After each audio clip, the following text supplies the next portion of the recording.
Sa GC. Kaya natin yun.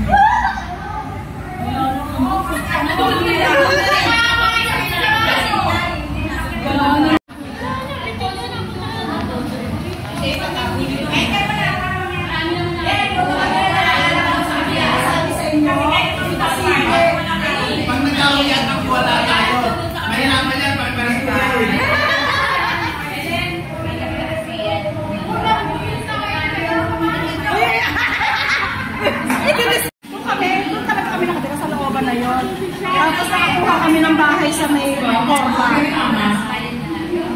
Ngayon ako walang lang dyan. Mga magulang ko wala. Lumipat kami sa Corba. Malungkot na kasi sa Corba. Ayaw na namin ito. Ibibak namin. Sinoli na sa akin. 100K na yung naulugan namin. 450 na lang ako.